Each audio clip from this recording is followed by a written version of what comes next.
très vite, je me suis dit, mais qu'est-ce qui manque comme connaissance là-dedans ? L'orgasme féminin est l'un des phénomènes les plus mystérieux de la sexualité humaine. Et c'est des personnes qui ont un objectif en tête. Alors celle-là, ce que je vais vous dire là, vous la retenez, c'est une des bases pour les couples qui tiennent longtemps. Ah ouais. Tu vois, dépendance affective. Premier truc à faire, c'est de prendre conscience qu'on l'a. Comment on en prend conscience ? Dès que la personne répond pas au message, je suis pas bien. Dès que j'imagine que je vais vivre un peu seul, je suis pas bien. J'ai probablement la dépendance. S'il y avait un truc à retenir de ça, c'est... Et est-ce qu'il y a des signes qui permettent de prendre conscience qu'on est dans une relation toxique ? Oui. Et d'ailleurs, pas que toxique, relation mauvaise pour nous. Il y a un signe, je trouve qu'on devrait nous l'apprendre dès qu'on est à l'école. Comment les personnes qui nous écoutent, qui ont peut-être cette anxiété de performance, peuvent réussir à se sentir plus à l'aise ? Je vais donner des astuces très pratiques. Ça, je trouve, c'est le plus dur dans les difficultés de couple. C'est quand on... Et c'est vrai que ça pose la question finalement de ce qui est devenu, ou ce qu'est l'amour. Peut-on le prévoir ? Et les personnes qui disent oui, mais l'amour est plus fort que tout, mais non. Bonjour Gilbert. Bonjour. Enchanté, je suis ravie de te rencontrer. Je suis ravi d'être ici, merci beaucoup pour l'invitation. Tu sais, il faudrait que je calcule, mais je pense qu'on n'est pas loin du 400e épisode d'InPower. 400e. Ah. Ouais, on n'est pas loin. Et j'allais dire, en fait, c'est vrai que du coup, avec le temps, ça devient de plus en plus difficile d'avoir des nouveaux profils et des profils que j'ai pas encore reçus. Mais tu es le premier, alors tu nous diras ton titre exact, hein, mais spécialiste, sexologue, spécialiste des relations amoureuses. J'ai jamais fait d'épisode dessus. Je sais pas tellement pourquoi. Et pourtant. Ouais, pourtant il y a tellement de choses à dire. Vraiment là, quand on réfléchissait au sujet qu'on voulait aborder aujourd'hui, on s'est dit est-ce qu'on aura le temps de parler de tout ça ? On verra. Mais écoute, la première question que je pose à tous mes invités, c'est de se présenter de la façon dont ils le souhaitent. Très bien. Merci encore pour l'invitation. Et je suis ravi d'ailleurs d'être le premier sexologue, sexothérapeute, médecin sexologue. Je vais me présenter brièvement. Donc je suis Gilbert Boujaoudé. J'ai 50 ans. Je suis médecin sexologue et thérapeute de couple avec une activité très variée autour de ce domaine. C'est-à-dire que je vois des patients en consultation, en téléconsultation. Je suis aussi directeur médical de la plateforme de téléconsultation Charles.co, qui est la plus grande plateforme de téléconsultation pour problèmes sexuels masculins actuellement en Europe, où on peut consulter des médecins spécialisés dans leur domaine, dans le domaine de la médecine sexuelle. J'ai aussi une activité de recherche sur des médicaments, par exemple des médicaments qui n'ont jamais vu le jour, d'autres qui sont sortis dans le domaine de la sexualité, d'enseignement. Et beaucoup, depuis quelques années, d'informations grand public. C'est comme ça qu'il y a la chaîne Charles.co, où je parle de santé sexuelle, mais je parle aussi d'autres sujets de santé. Parce que, c'est l'occasion, peu de gens le savent, je ne suis pas que médecin sexologue, je suis médecin généraliste à la base. J'ai aussi fait un diplôme de médecine d'urgence et de réanimation. À l'époque, j'étais jeune, je m'ennuyais, j'ai fait ça. Et diplôme d'andrologie et la fertilité masculine. Et donc, je parle de tous les sujets, nutrition, surpoids, le sujet de la sexualité, des sujets parfois totalement inattendus, du genre, mais pourquoi on transpire ? À quoi servent les poils ? Les poils qu'on a sur les bras n'ont pas du tout le même rôle que les poils qu'on a sur la zone génitale ou ceux qu'on a dans l'oreille. Voilà. Et évidemment, de tous les sujets de santé sexuelle. Et donc, je suis très présent dans les médias, c'est vrai, depuis plusieurs années. Sur YouTube, sur la chaîne Charles.co, mais aussi à la télé. Je suis souvent invité dans les émissions radio, télé, etc. pour parler de ce sujet.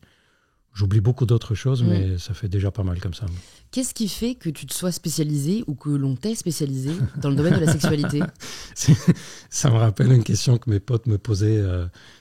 C'est quand on fait des études de médecine, il arrive un moment où on doit choisir les spécialités. Et donc, quand je leur dis, ça y est, je vais faire le diplôme de médecine sexuelle. D'ailleurs, à l'époque, c'était vraiment le début. Il n'y avait pas beaucoup de diplômes. Et tous mes potes, c'est quoi, par vice, par intérêt, qu'est-ce que tu es en train de faire ? Alors, je vais résumer comment j'en suis arrivé là. Je faisais le diplôme de fertilité, reproduction. Et quand on voit des personnes qui sont là pour des projets de grossesse, une des questions qu'on doit poser, c'est est-ce que vous avez des relations sexuelles ?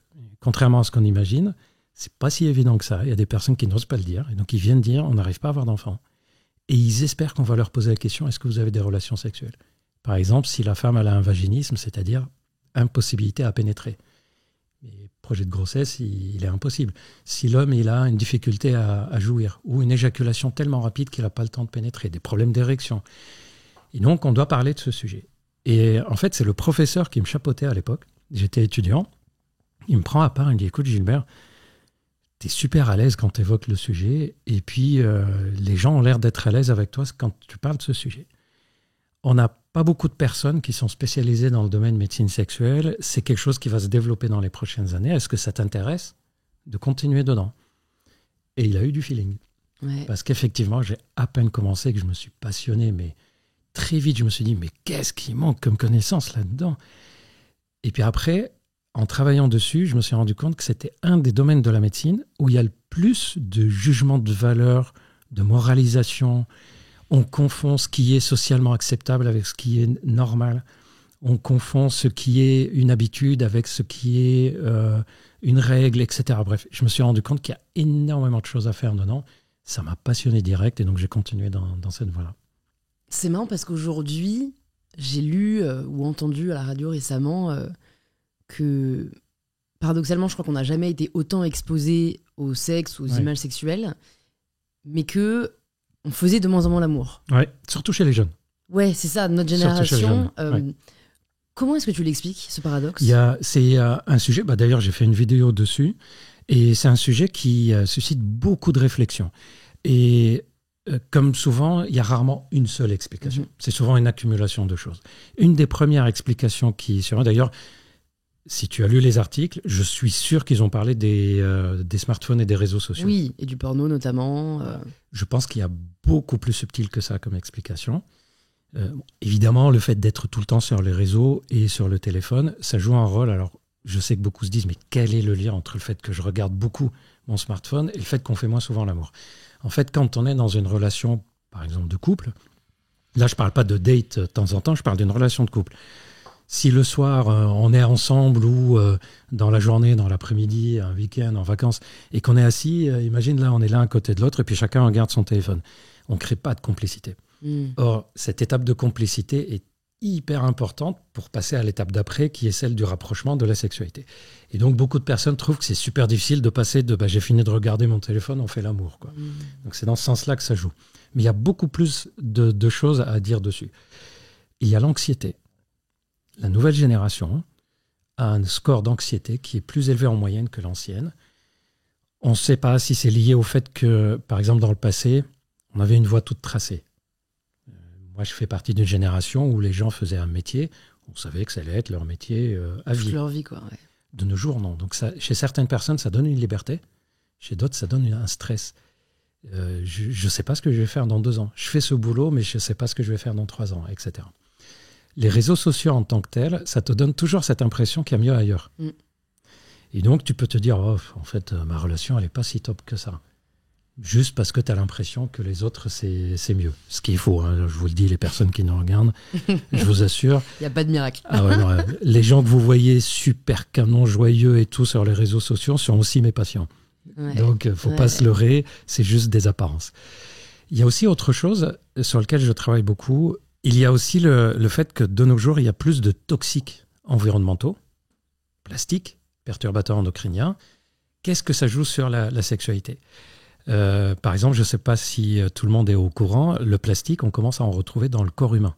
On sait qu'il y en a partout dans la nature et que ça reste des décennies et des décennies. Il y a des études qui montrent qu'il y a du plastique dans notre cerveau, du plastique dans les glandes, dans les testicules, dans les ovaires. Il y a du plastique dans nos artères, donc les zones génitales fonctionnent moins bien. On fait des infarctus et on retrouve du plastique dans les artères. Et tout ça joue forcément un rôle sur la libido. Et les perturbateurs endocriniens font de sorte qu'on a plus d'andropause précoce, de ménopause précoce que dans le passé. Ça aussi, ça joue un rôle sur ça.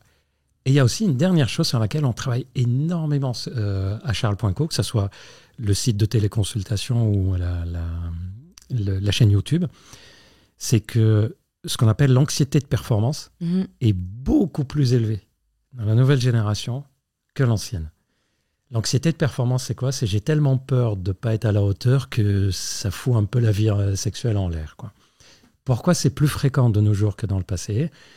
Là aussi, il y a différentes explications. Par exemple, chez les hommes jeunes, On sait que, je prends ma génération, il y a une trentaine d'années, quand on rencontrait une fille, elle n'avait pas eu 4, 5, 10 partenaires avant. La vie sociale était différente. Donc on avait l'impression d'être tranquille en tant que mec, quoi. Là, de nos jours, il rencontre une fille, il sait qu'elle a de l'expérience, il sait ce qu'elle veut, ce qu'elle ne veut pas. On est beaucoup plus informé aussi sur la sexualité. Donc, on sait dire, tiens, ça ne va pas, ça va mieux. Et les filles, aussi, contrairement à ce qu'on imagine, le porno n'impacte pas que les hommes. Il y a de plus en plus de filles qui disent, j'ai peur de ne pas être à la hauteur lors des débuts de la vie sexuelle. Sûrement qu'il a regardé le porno, moi j'ai regardé probablement aussi. Et j'ai peur de ne pas savoir faire, pas savoir aller jusqu'à là où il voudrait. Et donc, en fait, tu mélanges tout ça, les trucs biologiques, la société stressante, anxiogène, l'angoisse de performance, le fait qu'il faut être au top sexuellement. Tu rajoutes, pour terminer, plein de comptes Insta, YouTube, etc. où, limite, quand tu écoutes ça, tu as l'impression qu'il faut que tu sois au top sexuellement tout le temps, quoi. C'est normal que toutes les femmes squirtent. C'est normal que... Je vais te donner 3 conseils, tu vas devenir le champion du monde de l'érection, etc. Ça n'existe pas. Et donc, quand on a tout ça, on a l'impression que si on a des petites faiblesses, en fait, on est un peu le tocard, le seul. D'ailleurs, la plupart des personnes qui viennent consulter en téléconsultation nous disent « Je n'ai pas osé en parler, je ne pensais pas que c'était fréquent ». Donc, tu mélanges tout ça et puis tu as les explications sur la nouvelle génération différente.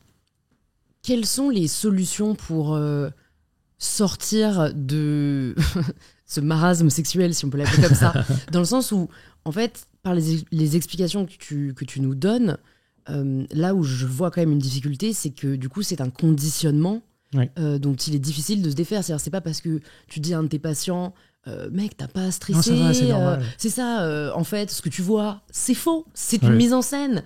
Il va pas repartir en disant génial, c'est bon, on y va. Je suis d'accord. Donc, comment les personnes qui nous écoutent, qui ont peut-être cette anxiété de performance, peuvent réussir à se sentir plus à l'aise? Je vais donner des astuces très pratiques.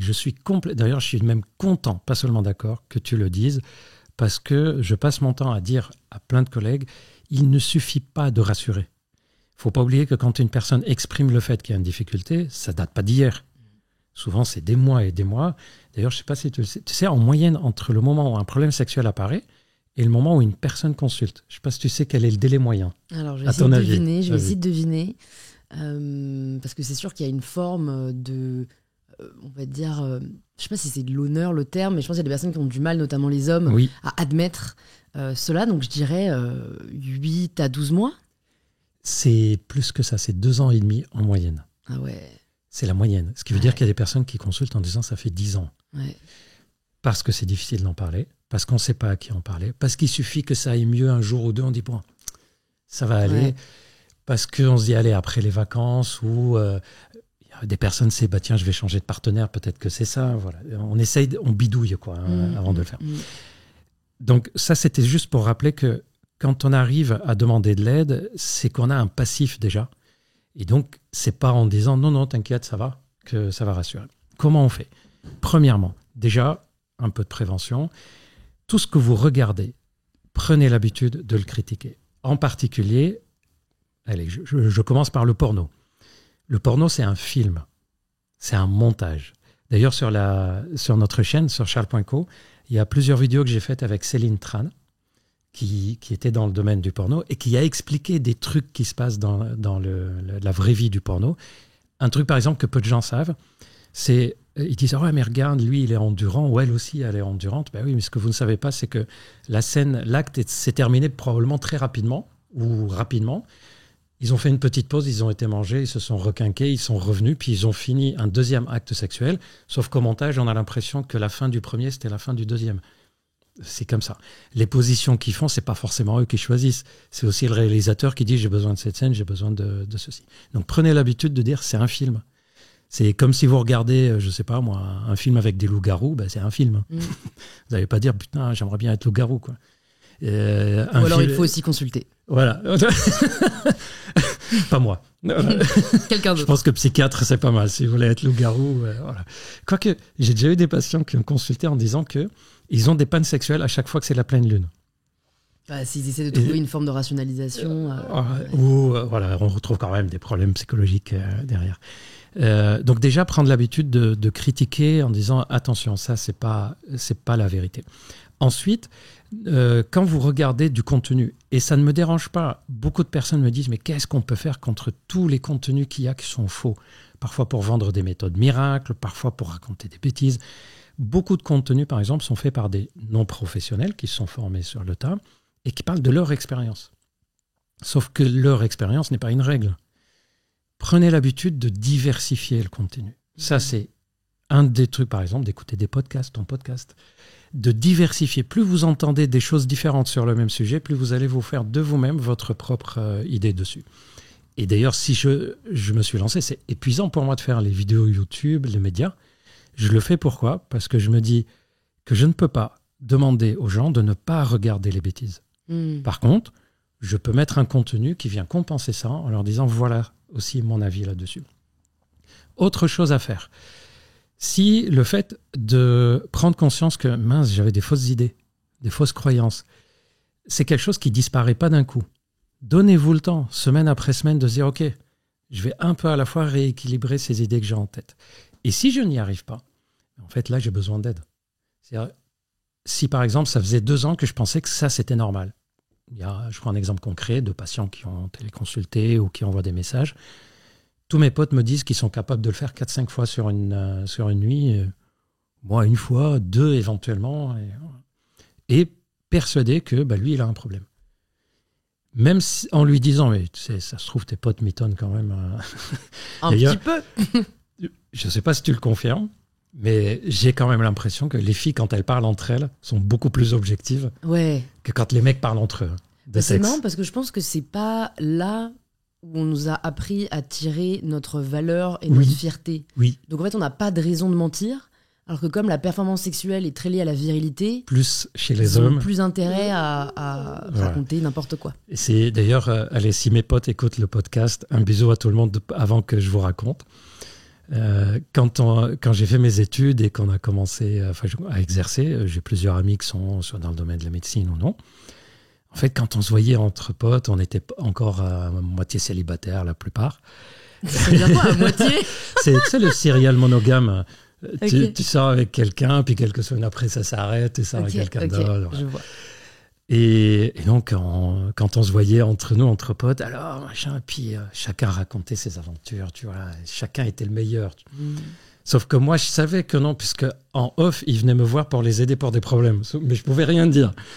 Et un jour, je leur dis, bon, allez, les copains, faut qu'on arrête. Toi, t'es venu pour ça, toi, t'es venu pour ça. On arrête la mascarade. Et là, depuis, les discussions entre nous sont beaucoup plus terre à terre, tu vois. Ouais. Donc, ça aussi, quand on a des idées comme ça, c'est pas du jour au lendemain qu'on va le changer. On prend le temps, on le change pas en cliquant du doigt. Une autre astuce qui permet de dépasser ces fausses croyances qu'on a, c'est le fait de ne plus se poser la question « qu'est-ce que je dois faire ?»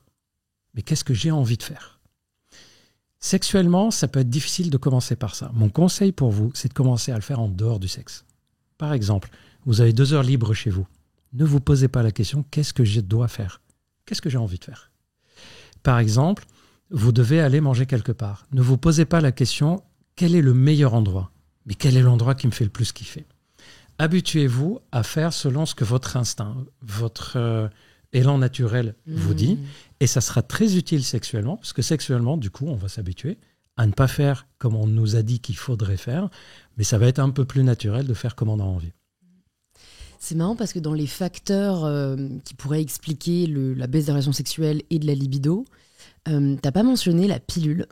Et pour moi, c'est un énorme sujet. Et c'est d'autant plus un sujet que j'ai l'impression qu'il y a un déni du corps médical. Alors, sachant que je soutiens à 1000% le corps médical et j'en parle ouvertement dans tous les réseaux. Mais je vais expliquer pourquoi. Mais là-dessus, je veux dire, à un moment, je pense qu'on interroge toutes les femmes qui prennent la pilule ou qui l'ont prise. Je pense que 90% ont observé une baisse, voire parfois un arrêt de leur libido. Un changement. Les enquêtes disent qu'il y a un changement. Pourquoi une baisse? Alors, pourquoi je l'ai pas... Oui, et je vais te dire pourquoi c'est si difficile pour le corps médical de le dire. Et là, je vais te donner une réponse objective sans détour. D'abord, pourquoi je ne l'ai pas signalé dans la baisse de libido ? Parce qu'en fait, la pilule est beaucoup plus ancienne. Donc, que cette baisse qu'on a observée. Oui. Okay. Donc, elle fait partie des éléments qu'on étudie pour la libido, mais elle n'est pas en lien direct avec la différence générationnelle, en fait. D'ailleurs, les nouvelles générations prennent moins de traitements hormonaux que la génération... D'ailleurs, je ne sais pas si tu t'en souviens, toi, ou tu l'as lu, quand la pilule est arrivée, la génération qui a commencé à utiliser la pilule disait « je bénéficie de la pilule ». Ah mais oui, mais de toute façon, ça reste aujourd'hui... Ça reste une liberté, c'est juste que Aujourd'hui, malheureusement, elle vient à un prix de mais on dit autre d'effets chose secondaires, aujourd'hui. On dit « je suis sous pilule ». Hmm. C'est une expression qu'on entend beaucoup. Rien que ça, déjà, ça montre la différence. Donc ça, c'est juste pour expliquer pourquoi j'en ai pas parlé dans la différence générationnelle. Maintenant, sur les effets secondaires sexuels. Si tu regardes les études, c'est un bazar sans nom. C'est-à-dire, il y a des études qui te disent « oui, ça fait baisser la libido ». D'autres qui te disent « non, ça fait pas baisser la libido ». D'autres qui te disent « ah, mais en fait, ça pourrait même augmenter la libido ». D'où vient ce bazar? Ça vient du fait qu'on n'étudie jamais les mêmes types de contraception. On met toutes les contraceptions dans le même sac. Ce qu'il faut retenir, s'il y avait un truc à retenir de ça, c'est on commence la contraception. Si on voit qu'il y a un changement sur le plan sexuel, eh bien on la change. On peut changer soit de type de pilule, par exemple on passe d'une micro à une normo, d'une normo à micro, et ce qui est extraordinaire, c'est qu'il n'y a pas de règle. Par exemple, une personne peut prendre une micro-dosée et dire ça a flingué ma libido. Ouais, c'est vrai. Passe au normodosé et dit « ah, ça va beaucoup mieux ». Et une autre personne, ça va être exactement l'inverse. Et donc, on change de contraception. Si la libido s'améliore, c'est que c'était ça. Sinon, c'est qu'il y avait une autre explication. Heureusement, de nos jours, il y en a de plus en plus de produits non hormonaux de contraception qui se développent. Ouais. Aux États-Unis, ça y est, ça existe. Une contraception non hormonale, 100% naturelle, qu'on peut utiliser, qu'on introduit directement dans le canal du vagin. Ça contient un mélange d'oligo-éléments, d'ailleurs. 100% naturel. Le problème, c'est que ça coûte très, très cher. C'est dans les $300 pour le moment. Mais ça ouvre la voie à une réflexion là-dessus. Et il y a aussi autre chose à savoir sur la contraception, c'est que malheureusement, beaucoup de personnes la commencent avant de commencer leur vie sexuelle. Oui, c'est vrai. Des fois, c'est pour des problèmes cutanés. Des fois, c'est en prévision de « on va commencer la vie sexuelle ». Ça veut dire quoi? Ça veut dire qu'elles n'ont pas connu leur sexualité sans contraception. Donc pour ces personnes-là, c'est super difficile pour elles de dire est-ce qu'il y a un impact ou pas? Je n'en sais rien, j'ai commencé ma vie sexuelle comme ça. Et autre chose intéressante à connaître là-dessus, c'est que quand on commence la contraception hormonale, c'est une dose précise d'hormones qu'on donne. Sauf que le corps féminin n'a pas le même équilibre hormonal d'une personne à une autre. Ça, on ne sait pas dire à l'avance, telle personne va avoir une libido qui va chuter, telle personne n'aura pas de libido qui va chuter. On n'a rien de nos jours qui permet de le prévoir. Et donc, on donne, on arrête. Par contre, là, c'est pour des médecins qui nous regardent, qui nous écoutent, qui nous regardent, parce que c'est sur YouTube aussi. Je suis sûr qu'il y a plein de médecins qui nous écoutent, qui nous regardent. Quand une femme dit « j'ai une baisse de libido, des problèmes sexuels », je me demande si c'est pas la contraception.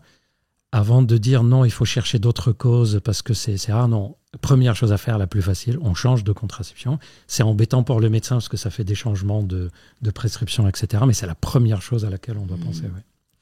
J'avais aussi envie de te parler des applications de rencontres. Ouais. Parce que je me demande En fait, je suis assez... non pas qu'il faille forcément se prononcer d'un côté ou d'un autre, mais d'un côté, j'ai l'impression que ça exacerbe le côté consommation des relations amoureuses ou consommation du sexe qui, je pense, ne présage rien de bon pour l'avenir des relations amoureuses. De l'autre, ça permet quand même de faire une forme de tri, de filtre. Et c'est là où ça m'intéresse que tu en parles, parce que je sais que tu es aussi dans l'émission Marie au premier regard, où tu dois associer des compatibilités amoureuses. Et je me dis, finalement, ça peut aussi faire gagner du temps parce qu'on peut voir tout de suite les profils qui nous plaisent, les profils qui nous plaisent pas. Si jamais il y a des red flags, comme on dit. Et voilà, par exemple, j'ai pas du tout envie que ce soit quelqu'un qui soit d'un tel bord politique. C'est ça. Mais c'est vrai que ça pose la question finalement de ce qui est devenu ou ce qu'est l'amour. Peut-on le prévoir? Peut-on le planifier? Tiens, je vais poser une question. Tu connais combien de personnes autour de toi qui sont en couple en étant rencontrées sur une appli ou un site? Je ne vais pas pouvoir le dire le chiffre exact. Mais en couple, pas juste une relation d'un date. Non, mais si je prends mes 10 amis, 10 amis proches, je pense qu'il y en a 3 ou 4 qui se sont rencontrés grâce à une appli. C'est ça. Ce qui veut dire que c'est beaucoup par rapport à avant, mais ça veut dire que la majorité, c'est pas via une appli. Et d'ailleurs, on le voit dans les chiffres des statistiques. Petite remarque, tu as dit, c'est pas pour dire pour ou contre. C'est une règle absolue chez moi.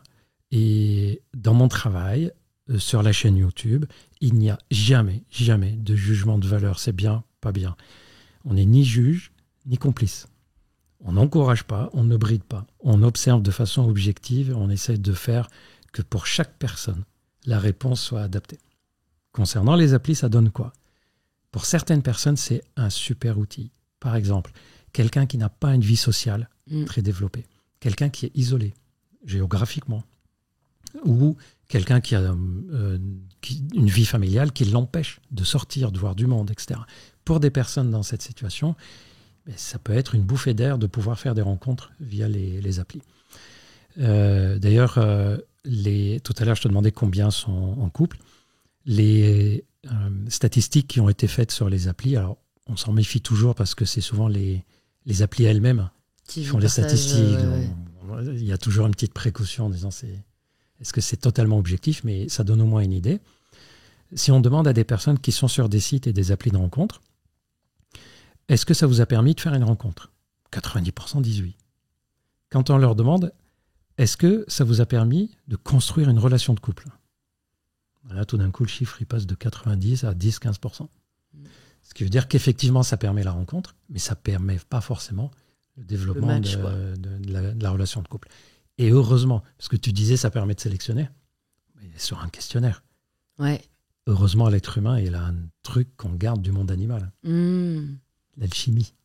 Mais alors, du coup, comment, toi, tu réussis à pallier à ça quand tu crées les compatibilités amoureuses pour marier au premier regard? Parce que l'alchimie, pour le coup, c'est pour elle ça n'est que pas encore là. C'est pour ça que les taux de compatibilité, c'est jamais marqué 100%. Ouais. Et qu'il y a une marge qu'on laisse d'alchimie, de phéromones, de choses comme ça. Qu'est-ce que tu regardes? En fait, il ne faut pas oublier que les personnes qui participent au programme, là je ne parle pas de la vie de tous les jours, qui participent au programme, sont des personnes qui ont pas mal de passé, de blessures, d'accidents de parcours amoureux personnels. D'ailleurs, des fois, ils nous disent « Waouh, mais les gens qui participent, c'est tous détraumatisés de la vie ou quoi ?» En même temps, s'ils n'avaient pas eu autant d'accidents de parcours, ils n'auraient pas eu besoin.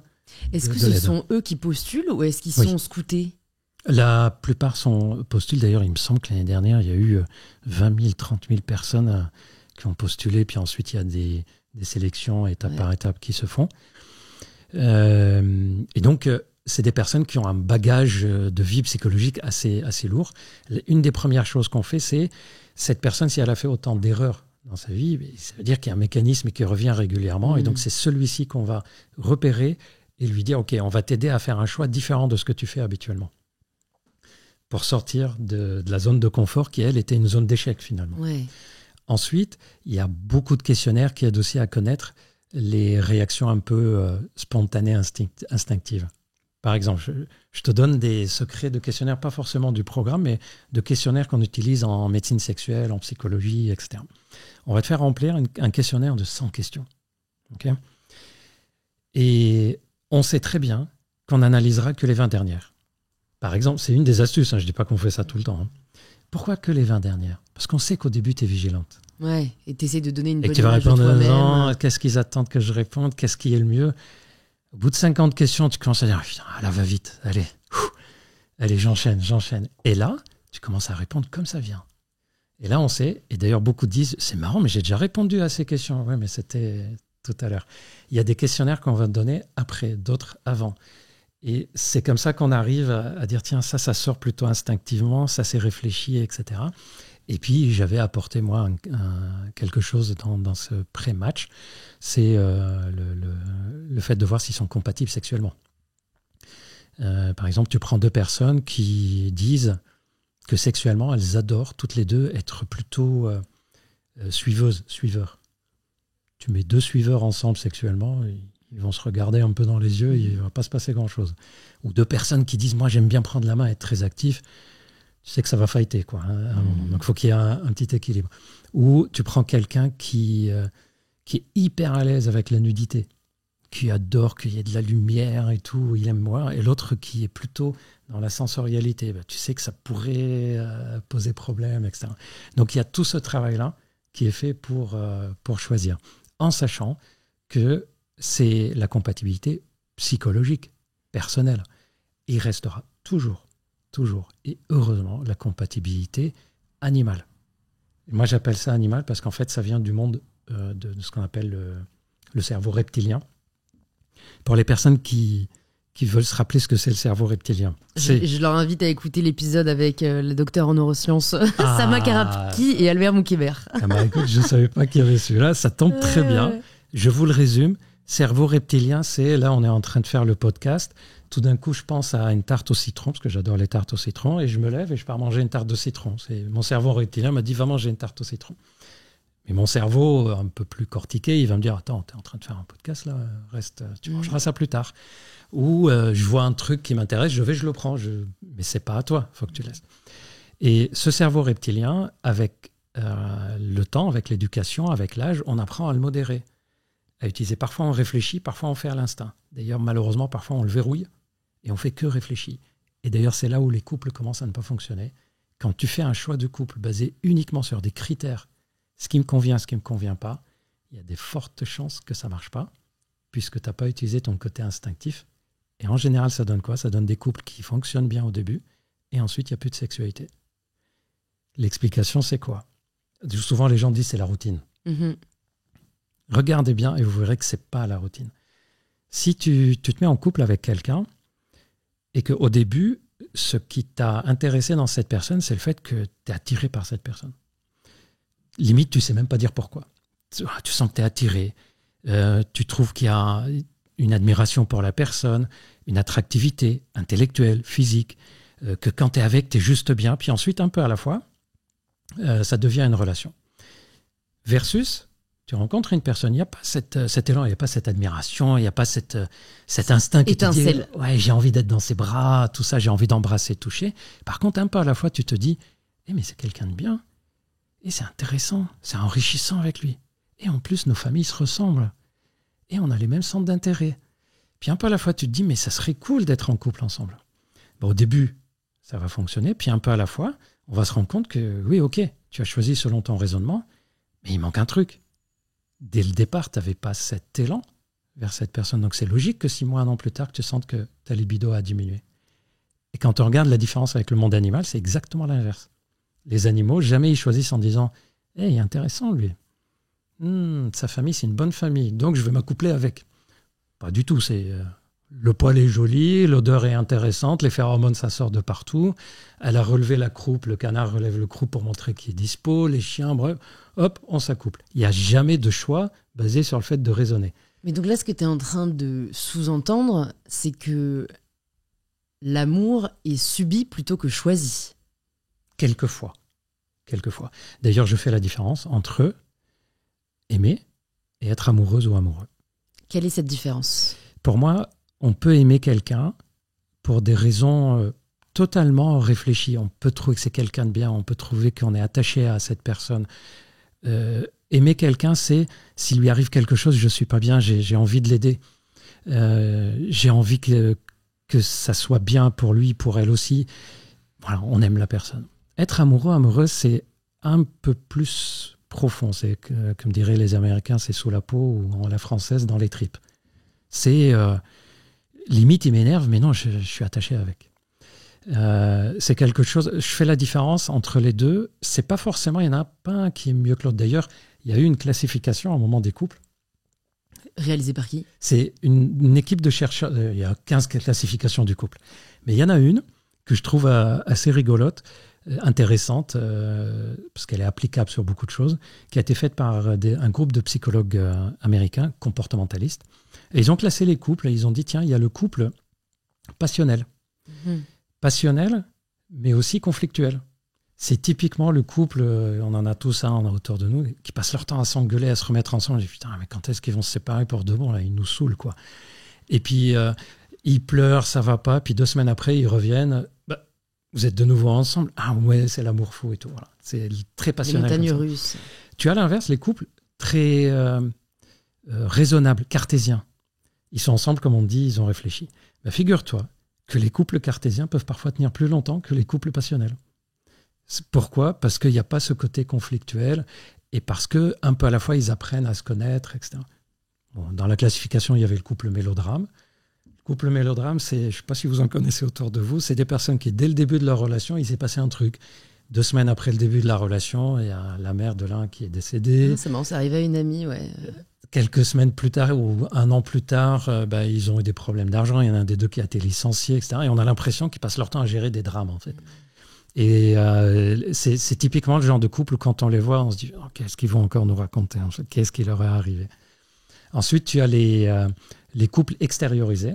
C'est des couples qui ont besoin d'être entourés de beaucoup d'amis, qui sortent beaucoup, pas forcément à 2. Ils font des soirées, ils se retrouvent après, etc. Et figure-toi que ça fait partie des couples qui peuvent tenir aussi très longtemps parce qu'ils ont chacun son mode de vie. Et ça me fait penser au nouveau mode de couple. Les couples libres, les couples qui ne vivent pas ensemble. J'ai par exemple des couples, récemment d'ailleurs, j'ai fait une téléconsultation à un monsieur que je suis régulièrement pour des problèmes d'érection.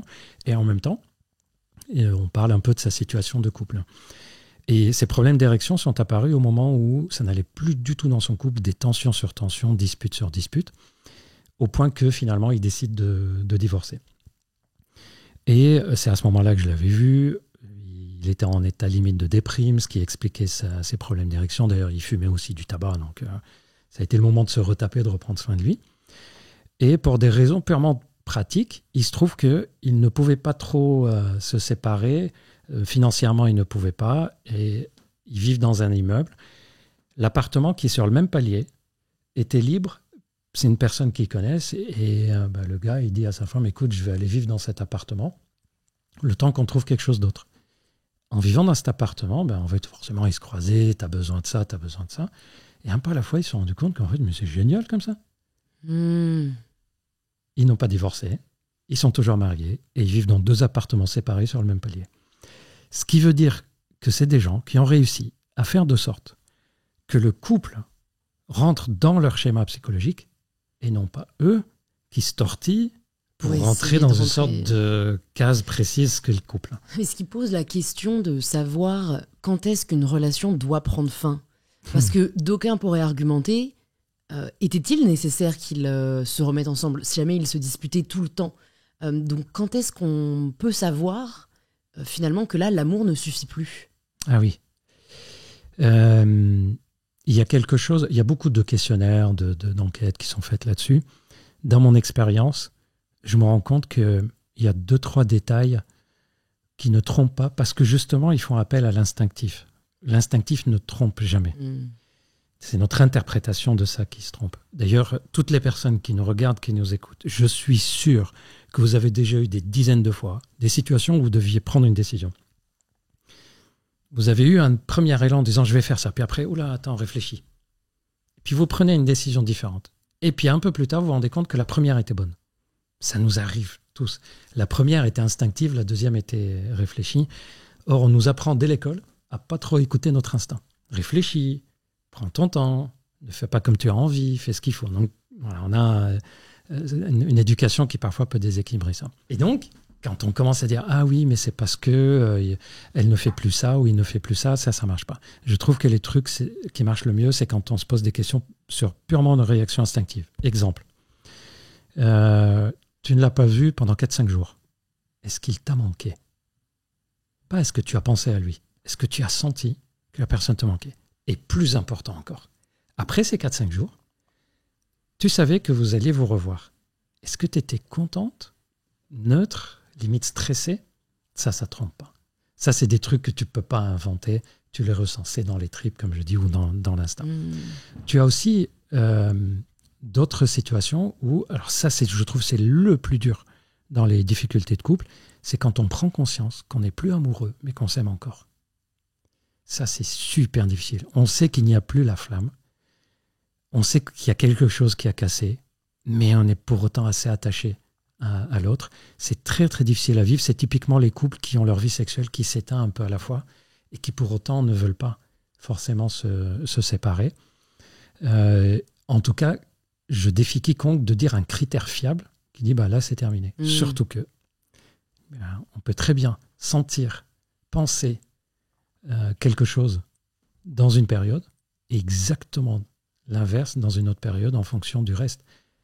Si je suis bien au travail, bien entouré, mes amis sont là, je suis bien avec ma famille, etc., je ne vais pas réagir de la même façon à une difficulté de couple que si j'ai en plus des problèmes de travail, je ne suis pas bien avec mes problèmes familiaux, il y a des problèmes avec les enfants, j'ai des problèmes d'argent. Donc ça aussi, il faut en tenir compte. Il y a des paramètres. Ouais. Et est-ce qu'il y a des signes qui permettent de prendre conscience qu'on est dans une relation toxique? Oui, et d'ailleurs pas que toxique, relation mauvaise pour nous. Ouais. Il y a un signe, je trouve qu'on devrait nous l'apprendre dès qu'on est à l'école. Et tu vas voir, ça va rejoindre l'histoire reptilien.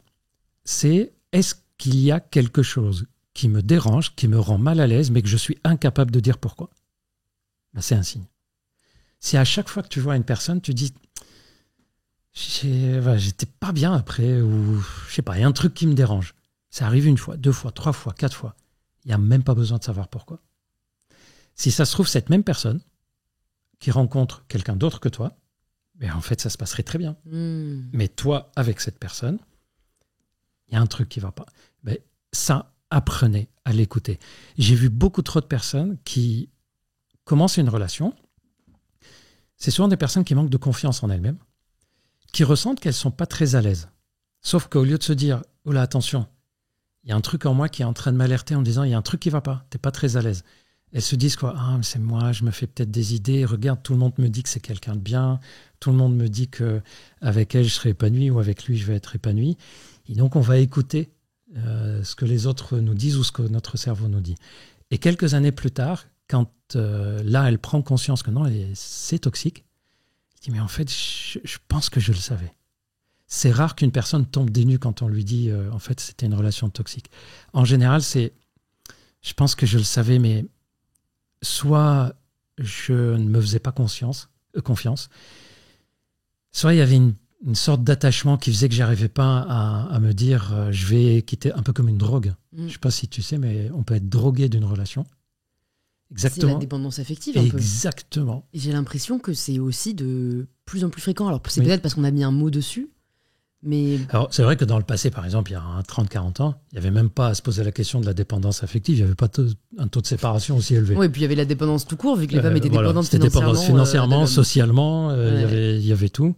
D'ailleurs, c'est pas pour rien que quand tu regardes les chiffres de l'infidélité, il y a 30-40 ans, le taux d'infidélité masculine était dans les 50-55%. Infidélité féminine, c'était dans les 5-10%.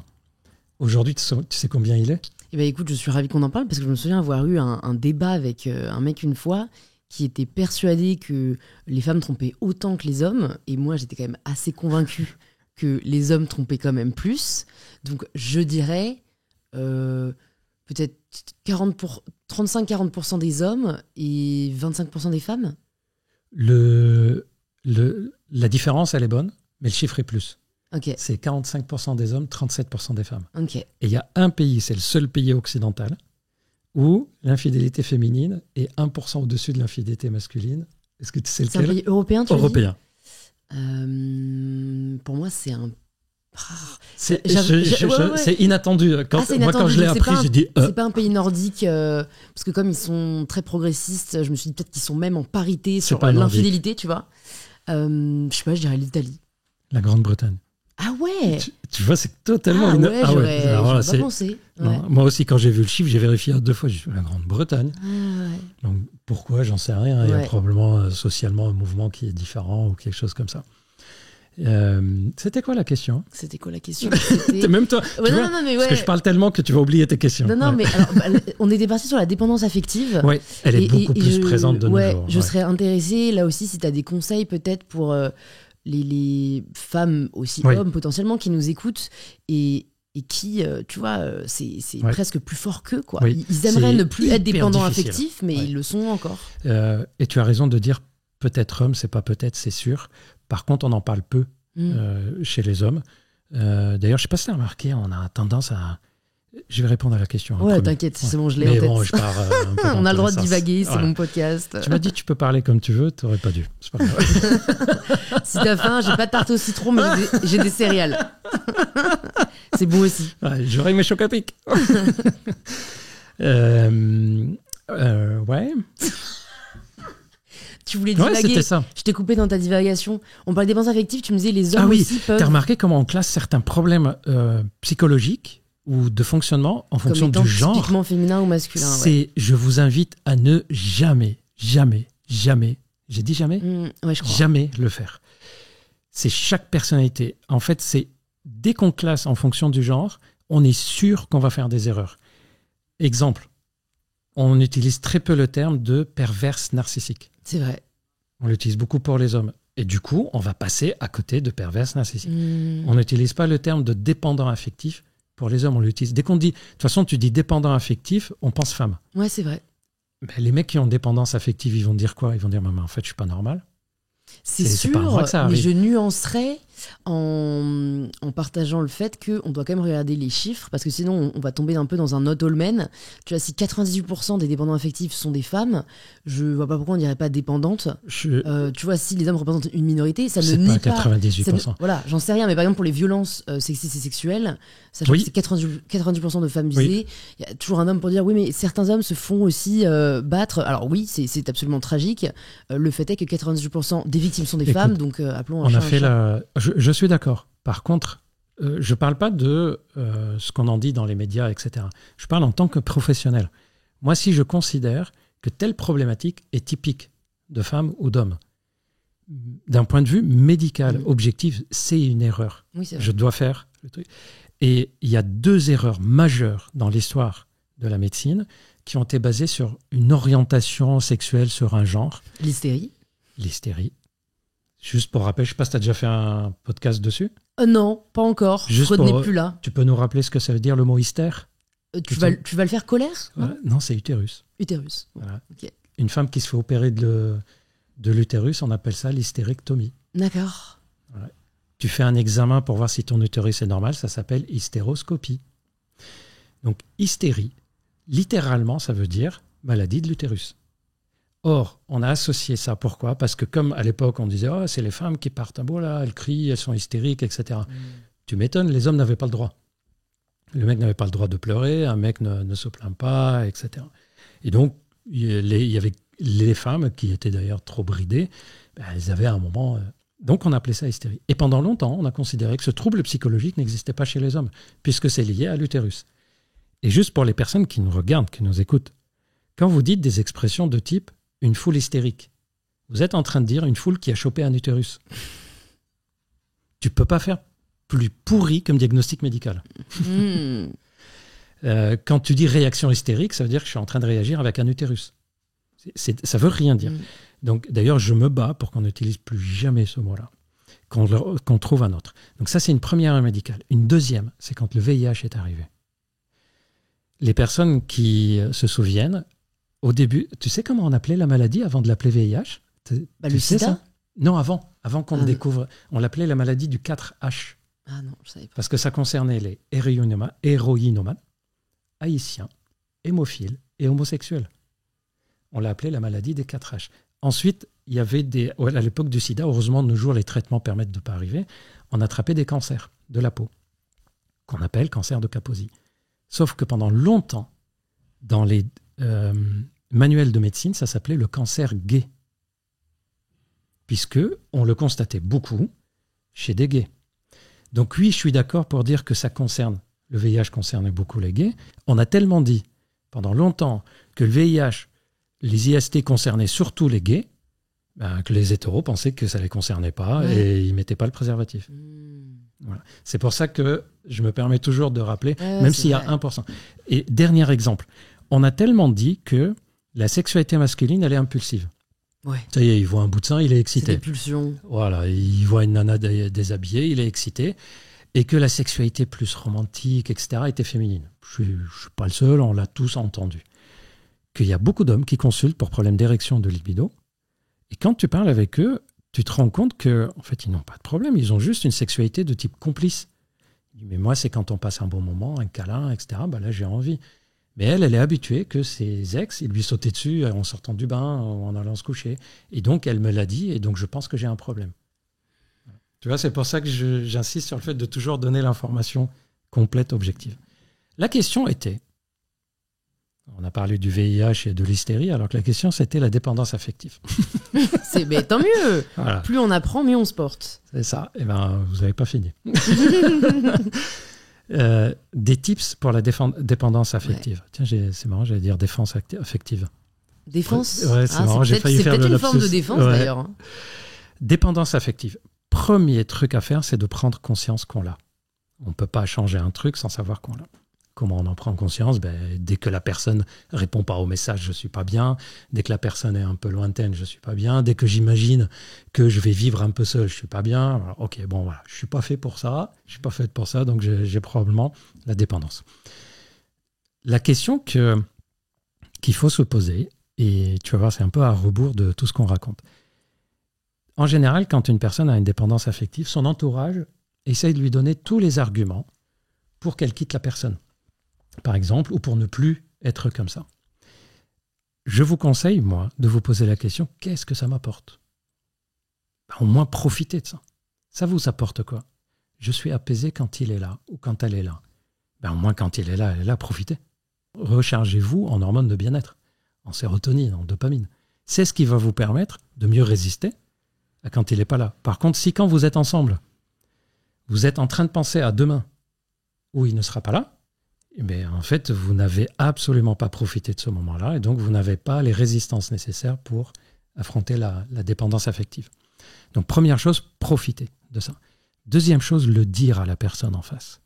Il y a une énorme différence, et ça, c'est un truc que je passe mon temps à dire aux personnes concernées. Il y a une énorme différence entre dire à une personne « Ah, mais tu réponds pas, tu réponds tard au message, ou t'as dit que tu venais, et puis finalement t'as annulé, ou des trucs comme ça. » Ça, c'est un reproche. Tiens, je vais te poser la question. À ton avis, pourquoi elle fait ce reproche, cette personne ? Pour quelle raison elle a eu besoin de le dire ?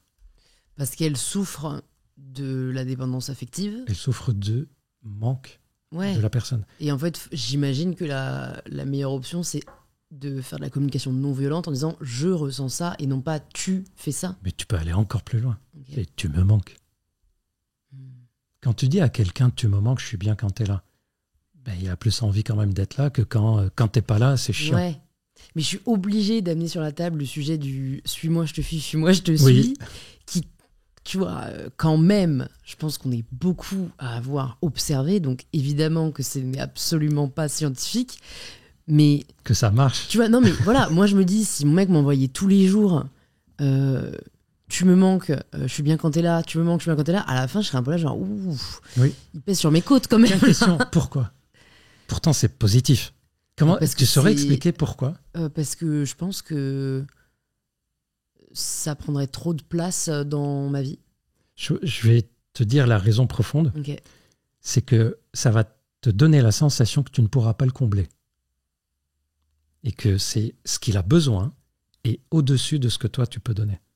Tu me manques. À un moment, tu dis, mais si je lui manque autant, c'est qu'il n'est pas bien, quoi. Par un moment, mais moi, je ne peux pas changer ma vie. Mais toi qui parlais beaucoup de cet instinct animal et du fait qu'on a beaucoup d'instinct animal, y a ce côté conquête où j'ai l'impression, moi en tout cas, c'est une idée reçue que j'ai, qu'une fois que la personne est complètement acquise, elle devient moins désirable. Moins désirable ? Ouais.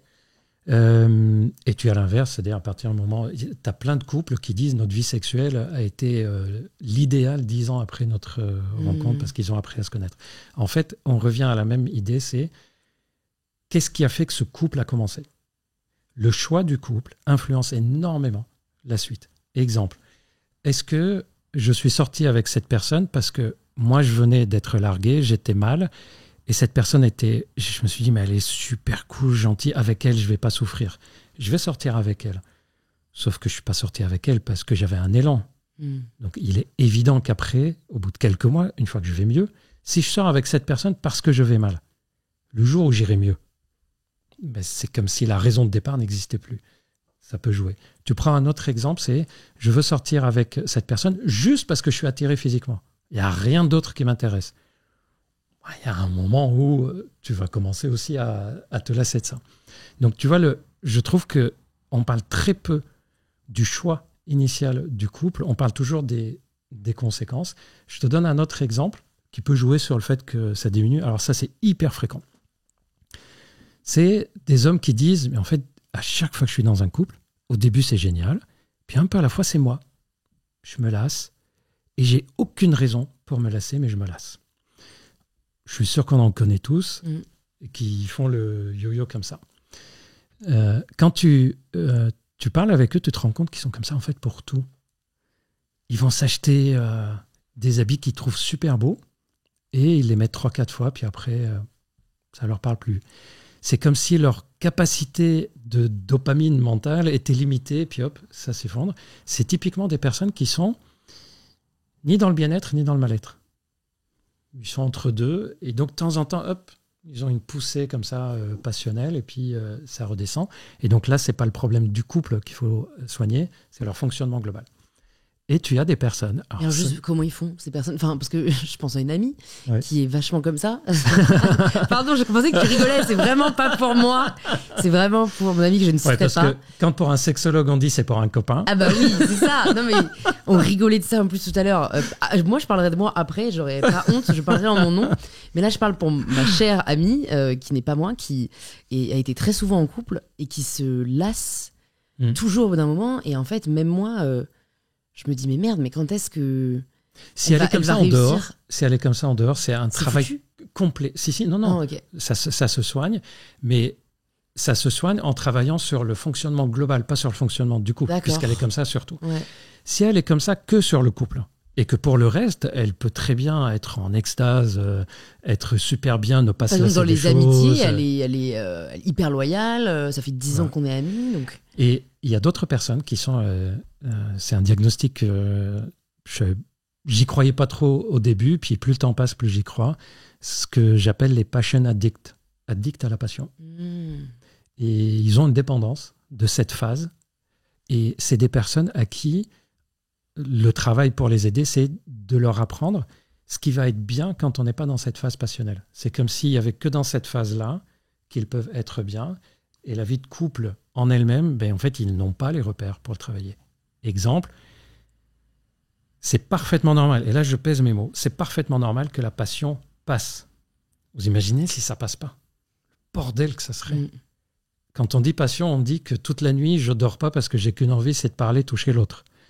On dit qu'on ne dort pas de la nuit, on va travailler le lendemain crevé. On dit qu'on préfère ne plus aller voir des amis pour passer du temps avec la personne. Quand la personne n'est pas là ou absente 2 jours, on n'est pas bien. Vous imaginez ça toute la vie, c'est invivable. D'ailleurs, la nature est bien faite, elle a prévu que ça soit sur une courte durée. C'est marrant quand même. 6 mois, 1 an, si vous avez de la chance, un peu plus. Et en gros, la nature nous dit, écoute, moi, je te donne le côté biologique passionnel pendant X mois, 1 an, 2 ans. D'ailleurs, je te demanderai si tu sais pourquoi. Mais après, si tu veux vivre en couple au-delà, tu te débrouilles. Sauf qu'il y a des personnes qui ne savent pas comment on se débrouille dans ces cas-là. Et donc forcément, quand ça passe, on dit mince, je ne sais pas quoi faire quand c'est comme ça. Beaucoup de personnes oublient qu'on peut très bien être dans une vie de type moins passionnel et retrouver la passion sur un week-end, retrouver la passion sur 2-3 jours, sur une soirée, etc. Et donc l'équilibre, c'est pas passionnel puis hop, routinier, non, ça peut être passionnel, routinier avec des pics de passion. Ça, c'est vivable et ça permet de se dire, ok, là en ce moment, c'est pas super top, mais je sais, quelques jours, ça va arriver, ça va revenir. Il y a 3-4 semaines, on l'a retrouvé. Dans 1 mois, on va le retrouver. Ça permet de tenir le truc. Et ça, c'est quelque chose qui s'apprend, en fait, comment on gère ces situations-là. Ok. Bon, maintenant, si on parle de moi, parce que je n'ai aucun filtre, on va parler pour moi, mais pour toutes mes 6 aussi, parce qu'il y a quand même encore, aujourd'hui, l'espèce de règle tacite selon laquelle c'est aux hommes de faire le premier pas. Tu crois que ça existe encore, ça? J'allais dire, moi, féministe de la première heure, je n'ose pas aller voir les mecs qui me plaisent. Enfin, j'ose. Pourquoi? Mais je deviens extrêmement gênée et donc gênante. Et pourquoi? J'en sais rien. Pourquoi tu es gênée? Non, parce que j'imagine que je pense à me poser trop de questions, j'ai peur qu'ils ne m'apprécient pas en retour. Et donc c'est là où ça m'a fait réfléchir quand tu disais, quand une personne nous plaît, c'est un peu genre d'instinct et tout. Et tu disais, on est à l'aise et tout. Moi, quand j'ai ce truc-là, un peu l'étincelle, au contraire, je suis hyper mal à l'aise. On est à l'aise une fois qu'il y a le couple. Ah, d'accord. Ok. Non, au contraire, plus il nous plaît, plus on est mal à l'aise. Bah voilà, alors comment faire pour toutes les cis Alors. comme moi qui... J'aimerais franchement être une badass et tout, qui bat et tout. C'est pas vrai. C'est pas le cas. Et celles qui le font, ils disent ouais, les mecs, ils ont peur quand je fais ça. Ouais.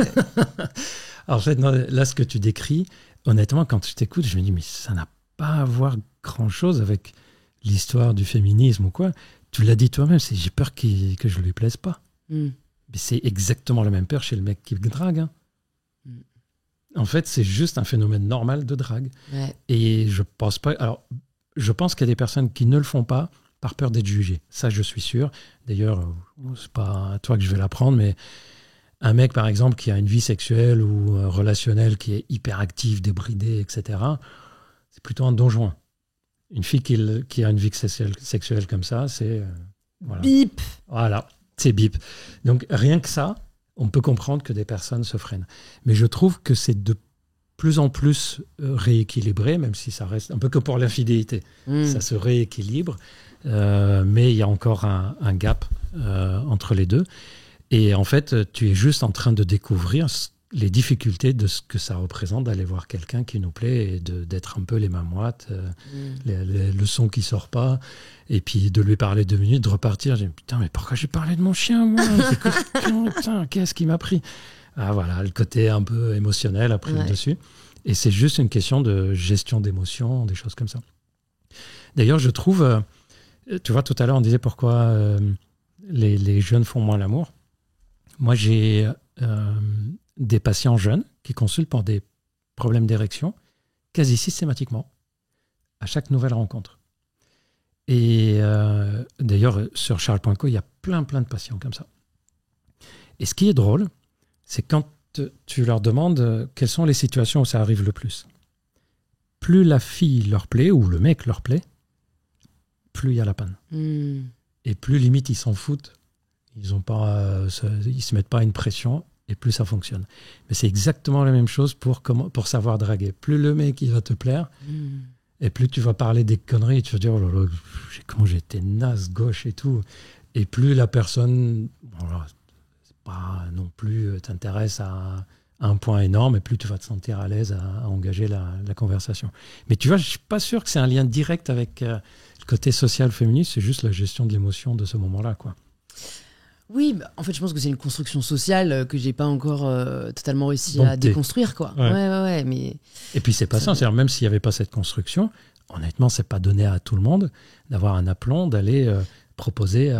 Moi, par exemple, je suis pas à l'aise. Ah ouais. Tu vois, là, je parle, Ouais. mais bon, je suis en couple, donc ça va. Ouais. J'ai réussi. Ce n'est pas un échec d'être célibataire, je tiens quand même à le rappeler. Non, mais j'ai réussi à l'être, comme je suis timide. Voilà. Et non, c'est hyper difficile d'y aller. Et puis, le nombre de fois où, alors là, toutes les personnes que nous regardent, on a tous fait cette connerie. On y va, et puis on veut mettre un peu trop d'humour, et puis on tourne en friend plutôt qu'en sexe. Ou, Alors tiens, comment on en sort ça, la friend zone? Super difficile. Ouais. La meilleure façon d'en sortir, c'est de pas y rentrer. Prévenir, mieux vaut prévenir que guérir. Dès que tu sens que, oh là, on commence à rentrer en friend zone, il faut que tu donnes un petit coup de frein, parce qu'une fois que tu es dedans, c'est galère pour sortir. Pour en sortir, en fait, il faut le refaire très progressivement. Tu sors jamais d'un coup de ça. Ouais. Un autre moment où tu parles, et puis un peu à la fois, tu recalmes un peu la discussion, tu reparles de la personne. Ça, c'est une façon de sortir la de friend zone. s'intéresser à elle. Ouais, et au fait, dans ta vie antérieure, etc. Tu vois, voilà. Tu médites? C'est ça, voilà, du yoga, pilates. Ah, t'as le périnée bien renforcé, donc. Ça me parle. Voilà. Et toi, dans le passé, t'as déjà eu des pannes érectiles et tout. Ça, c'est toi. Ça, c'est. Ne confondons pas nos rôles. Non, je pense à un patient qui me racontait il y a pas longtemps. On était en visio, en téléconsultation, et en fait, il consultait pour éjaculation précoce, et il me dit, mais moi, j'étais pas éjaculateur précoce avant, c'est avec cette rencontre. Donc, je me demande un peu de me dire ce qu'il y a de bizarre ou de différent dans cette rencontre pour qu'il devienne éjaculateur précoce. Et en gros, il m'explique qu'ils étaient rentrés, lui, rapidement, il a flashé sur elle.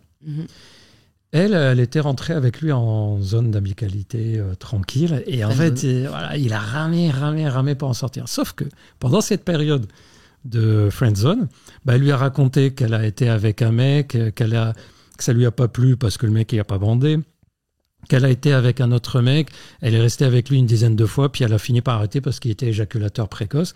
Et donc le jour où il a réussi de sortir de cette friend zone où il se raconte tout ça et rentrer dans la séduction et être avec elle, dans sa tête il y avait, il faut surtout pas que je sois comme ses ex, surtout pas. Donc il s'est mis une pression de malade et ça l'a transformé en éjaculateur rapide. Bon, heureusement on règle ce problème assez facilement.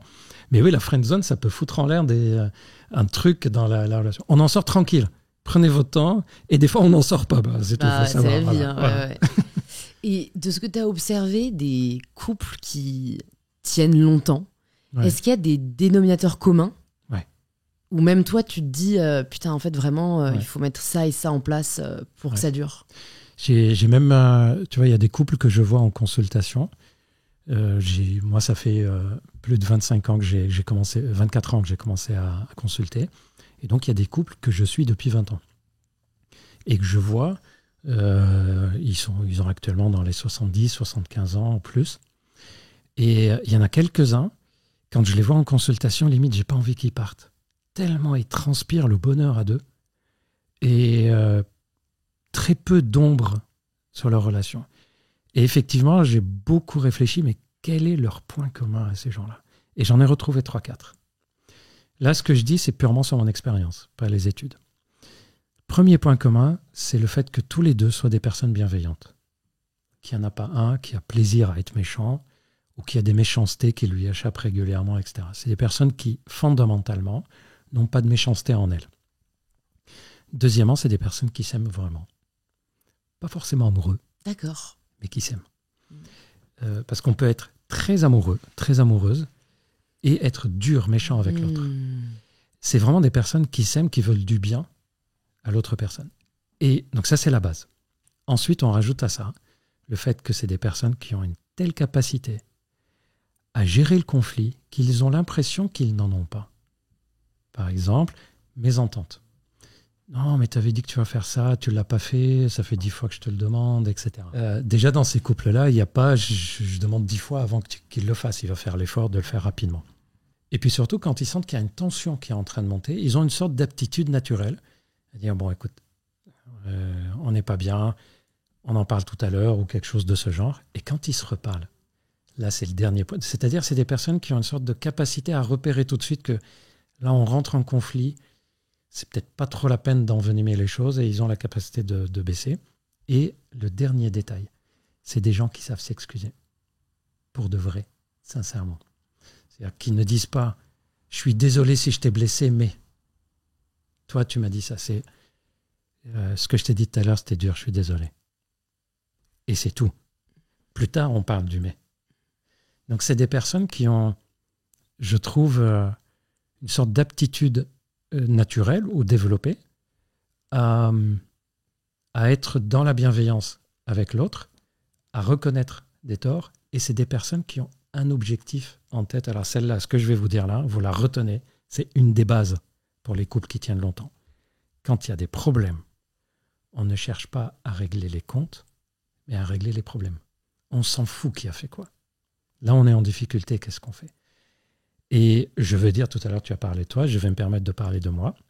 Moi, avec ma compagne, par exemple, les fois où ça arrive qu'elle fait quelque chose qui me blesse, qui m'agace, que je prends mal, il y a quelque chose qui me permet de très, très vite sortir de ça. C'est que j'ai la certitude que c'était pas volontaire et que si elle m'a blessé, la connaissant, sachant la bienveillance qu'elle a, elle l'a pas fait pour me blesser. Et rien que ça, de savoir que la personne avec qui tu es ne va jamais te nuire volontairement. En fait, ça te permet tout d'un coup de te dire, ok, il a fait ça, elle a fait ça, mais je le connais, je la connais, on en parlera tranquillement.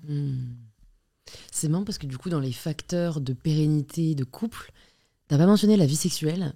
Oui. Et ce que j'entendais, moi, des amis plus âgés, etc., c'était souvent, en fait, ce qui fait qu'une relation continue, c'est le fait que la vie sexuelle continue aussi à être active. Tu veux que je te dise, je pensais ça. Ouais.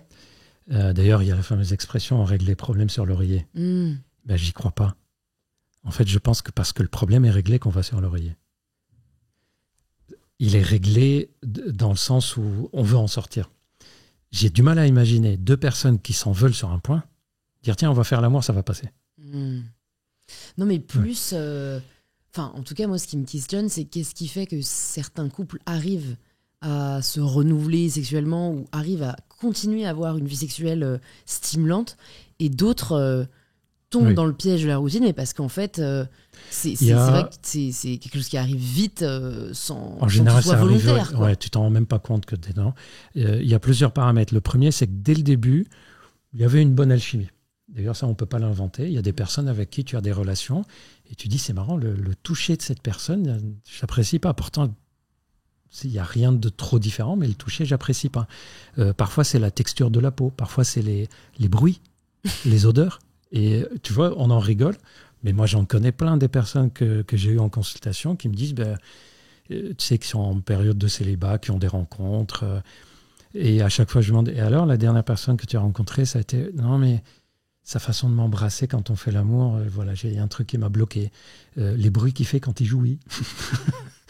Ça a bloqué. C'est des détails comme ça que tu ne peux pas contrôler. Donc, déjà, il faut avoir une petite chance qu'au départ, il n'y avait rien qui gênait. Ensuite, on revient sur la question de communication. C'est des personnes qui sont capables de dire, tu sais ça, tout à l'heure, la dernière fois, on a fait l'amour, ça, j'ai adoré. Ou, j'ai pas trop aimé ça. Et un peu à la fois, ils apprennent à repérer. Et c'est aussi des personnes, des couples, où ils ont la chance qu'aucun des deux n'a de troubles sexuels. Parce qu'il ne faut pas oublier, je ne sais pas si tu le sais, si on prenait une centaine de personnes random comme ça dans la rue, et on leur demande s'ils ont des problèmes sexuels, pas juste 2-3 fois, mais des vrais problèmes sexuels, à ton avis, combien répondraient oui, j'ai des problèmes sexuels pour lesquels j'aimerais de l'aide, quoi. Sur une centaine de personnes vraiment comme ça dans la rue. Est-ce que l'éjaculation précoce compte ? Oui. Et la tu veux dire, hein ? Non, mais la difficulté à avoir des orgasmes compte aussi. Ouais, je vais te dire tout ce que je lise dans les troubles sexuels. Problème de libido, soit hyper libido, addiction, soit perte de libido. Problème d'excitation, c'est-à-dire on a envie, on n'a pas de problème à avoir un orgasme, mais il y a des fois l'excitation, le plaisir n'est pas là et ça peut mettre longtemps. Problème d'orgasme, douleur au moment des rapports. Chez les hommes, on peut parler des problèmes d'érection, d'éjaculation rapide, difficulté à éjaculer. Chez les mecs, il y a un problème très fréquent, c'est le complexe de taille de pénis. Voilà. On met tout ça dedans, et à ton avis, sur une centaine de personnes, combien disent « j'ai besoin d'aide sur ce plan » 20 à 30 ? Ouais, t'es trop forte, c'est bon, tu deviens mon associé. J'ai mon diplôme ? Ouais. Bon, désormais, tu feras que des podcasts sexo. Non, mais c'est vrai que je me dis, comme on met quand même plus la lumière grâce aux réseaux sociaux sur ces troubles-là, je sais que beaucoup de femmes sont touchées par le vaginisme, par la difficulté à avoir des orgasmes. Donc, ça ne m'étonne pas. J'espère juste que ça ne va pas augmenter, quoi. Moi, c'est ça, je me demande le contexte dans lequel on vit. En fait, ça ne devrait pas augmenter de plus en plus. D'ailleurs, je trouve que dans l'augmentation des troubles sexuels sur les 30 dernières années, il y a une grande partie qui n'est pas une augmentation, mais une révélation. Des personnes qui ne consultaient pas. Qui n'avaient pas de mots pour décrire ce qu'ils vivaient. Et n'ayant pas d'informations, ils ne savaient pas dire « tiens, j'ai ce problème ». D'ailleurs, sur la plateforme, sur Charles.co, si on l'a créée, c'est parce qu'on savait que depuis plus de 30 ans, tiens, tout à l'heure, tu as deviné que sur une centaine de personnes comme ça, qu'on interrogerait, 20 à 30% diraient « j'ai des problèmes pour lesquels j'ai besoin d'aide ». À ton avis, parmi les personnes qui disent « j'ai besoin d'aide sur le plan sexuel », combien osent passer le cap et aller consulter ou demander de l'aide ? Je dirais la moitié, quand même. Beaucoup moins. Le 3/4 n'ose pas. Ah ouais. Et c'est pour ça qu'on a créé la plateforme, d'ailleurs. Et on avait fait une enquête. Un des médecins de la plateforme a fait même son mémoire sur ça. Et on s'est rendu compte que la majorité des personnes qui viennent disent « je ne suis pas sûr que s'il n'y avait pas la plateforme, est-ce que je serais allé consulter ? J'en sais rien. Je ne suis pas sûr. » Donc, c'est très difficile de demander de l'aide. Et donc, je pense que de nos jours, on a juste révélé des problèmes qui étaient là depuis longtemps. Par exemple, l'éjaculation précoce. Dans le passé, les hommes ne consultaient pas, mais elle était présente. Pourquoi ils ne consultaient pas ? Parce qu'il n'y avait pas de plainte de la part, par exemple, de la partenaire, qu'elle ne disait pas « ça ne va pas pour elle ». Peut-être même que ça l'arrangeait. Les mariages arrangés, d'ailleurs, le fameux devoir conjugal. On était quand même dans cette... Donc, c'était des gens qui avaient des difficultés, mais ce n'était pas un problème. Et pour info, quel que soit le fonctionnement sexuel, on ne considère que c'est une dysfonction sexuelle que si la personne en souffre. Exemple, si dans un couple, il y en a un qui éjacule en 3 secondes, on n'a pas d'érection, ou une femme qui n'a pas d'orgasme, et tous les deux, ils disent, mais en fait, nous, on est bien comme ça. Ben, on ne considère pas qu'il faut les soigner. Si la personne dit, non, ça ne va pas pour moi, je ne suis pas bien comme ça, ben, ça veut dire qu'il faut lui apporter quelque chose. Pour le vaginisme, on savait que c'était très fréquent depuis longtemps. Sauf que les femmes ne consultaient pas. Et d'ailleurs, désolé pour les personnes un peu sensibles qui nous regardent, qui nous écoutent, il y a eu une époque où on demandait, les anciens médecins demandaient juste de forcer. Donc, c'était hyper douloureux. Le vaginisme, en fait, pour les personnes qui ne savent pas ce que c'est la paroi du vagin qui est contractée de façon tellement forte que ça devient douloureux. On opérait même la personne. C'est-à-dire, c'était une phobie de la pénétration. On lui faisait une opération pour ouvrir le vagin. Donc, en fait, ça a toujours existé. Je pense que c'est juste une approche différente qu'on a de nos jours. Je sais qu'il y a de plus en plus de couples avec des origines différentes, des religions différentes, des croyances politiques différentes. Est-ce que c'est voué à l'échec ? Parce qu'il y a un peu ces deux différents adages qui se ressemblent s'assemblent, ou les opposés s'attirent. Donc à un moment, il y a quelqu'un qui ment. Les deux. Voilà. Mais ouais, comment tu observes, toi, que ça a un impact sur la vie de couple ? En tout cas, je l'observe plus qu'il y a une vingtaine d'années. Alors, une fois de plus, c'est parce qu'il y a une vingtaine d'années, malheureusement, je dis malheureusement, les femmes suivaient les avis politiques de son homme. Donc il n'y avait pas trop de différence. Et d'ailleurs, cette différence sur la politique, c'est pas que dans les couples cis, hétéros, etc. Moi, j'ai un couple que j'ai suivi pendant un moment, 2 hommes ensemble, et qui se sont séparés pour des raisons politiques. Les engagements politiques étaient trop différents. Franchement, c'est vrai que moi, je suis assez fascinée par des... Je pense qu'on peut pas... Enfin, ça doit être très difficile de vivre avec quelqu'un qui a des convictions politiques très différentes des nôtres, parce qu'en fait, au quotidien, ça crée des sujets de tension, quoi. Oui, et puis dès qu'il y a une actualité, c'est le sujet. En fait, je trouve que ça peut tenir sous 2-3 conditions. La première, c'est que ça soit pas un sujet prédominant. Par exemple, je peux être politiquement de tel ou tel bord, mais sans en faire quelque chose d'hyper prioritaire dans ma vie. Ça va poser moins de problèmes dans la relation de couple. Et la deuxième, c'est que ça ne soit pas non plus à l'opposé total. Là, tu vois, par exemple, un couple où il y en a un qui est à l'extrême et l'autre qui est de l'autre extrême, il y a peu de chances que ça tienne. Il faut quand même qu'il y ait quelques points communs qui se rapprochent. Et les personnes qui disent « oui, mais l'amour est plus fort que tout », mais non, il y a des trucs beaucoup plus forts que l'amour. D'ailleurs, je rappelle toujours à des personnes que le fait de s'aimer, c'est ce qui fait qu'on se met en couple. Mais le fait de s'aimer, c'est pas ce qui fait que le couple tient. Ouais. C'est le fait de bosser dessus, de travailler le couple qui tient. On s'aime, on se met en couple, mais ce n'est pas du tout suffisant. Pourquoi j'insiste dessus ? Parce que tu as plein de personnes qui disent « mais on s'aime, donc ça va aller ». Non. C'est pas suffisant. Non. Ça, c'est la condition de départ. On s'aime, donc ça vaut le coup qu'on travaille. Pas ça va aller.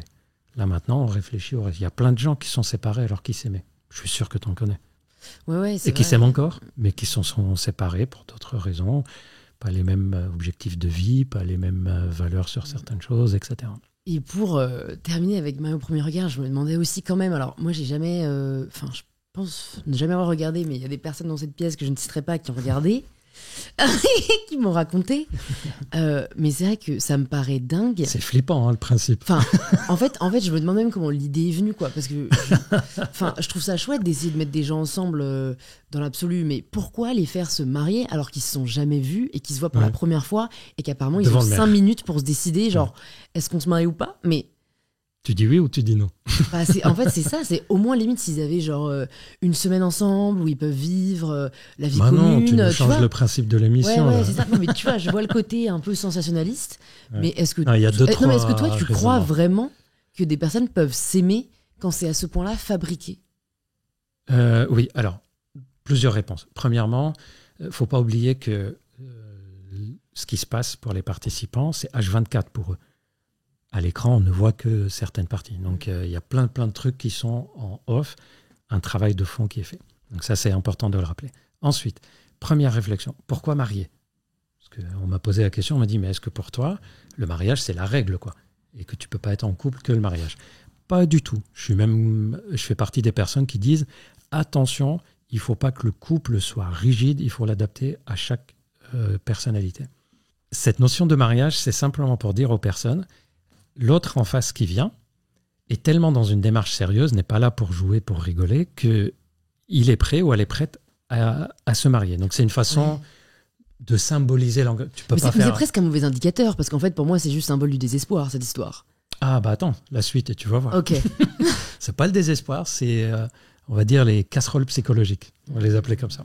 Donc premièrement, pour dire, il fallait symboliser le fait que ces personnes viennent avec une volonté de s'engager.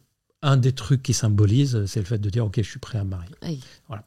On aurait pu très bien dire, paxer au premier regard, ça aurait été la même chose en fait sur le fond. Bon, mariage, c'est plus joli. Ensuite, il ne faut pas oublier que les deux personnes qui vont venir, c'est des personnes qui ne sont pas là parce que je trouve personne, vous pouvez m'aider. Non, ce n'est pas ces gens-là qu'on aide. C'est des personnes qui disent, j'ai déjà eu plusieurs relations, certaines étaient traumatisantes, je n'arrive plus à me remettre, à comprendre comment je fonctionne, je n'ose plus faire de choix, je ne fais plus confiance à mes instincts, ou je reproduis tout le temps la même erreur, je n'arrive pas à sortir de ça, etc. Et là, ils vont nous dire, dites-moi, d'après vous, qu'est-ce qui serait le mieux pour moi? Donc, c'est des personnes qui viennent en disant, je fais confiance aux experts que cette personne qui me présente, il y a des chances que ça marche. Et donc, la dernière étape, c'est, ok, on m'a dit que, d'après ce qu'ils savent de moi, il y a des chances que ça marche, que ça fonctionne. Maintenant, c'est à moi de me dire, allez, est-ce que je donne une chance à ça, je ne donne pas une chance? Est-ce que je vais au-delà de la première impression?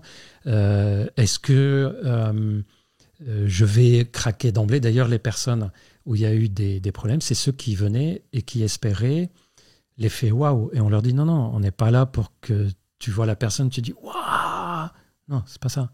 On est en train de te dire que cette personne, d'après tout ce qu'on sait de toi, cette personne a des caractéristiques qui peuvent matcher avec toi. Maintenant, à toi de jouer. Est-ce que tu as envie d'essayer ou pas? Donc, c'est pour ça que je te disais, c'est jamais du 100%. Et il y a cette part d'incertitude qui est présente.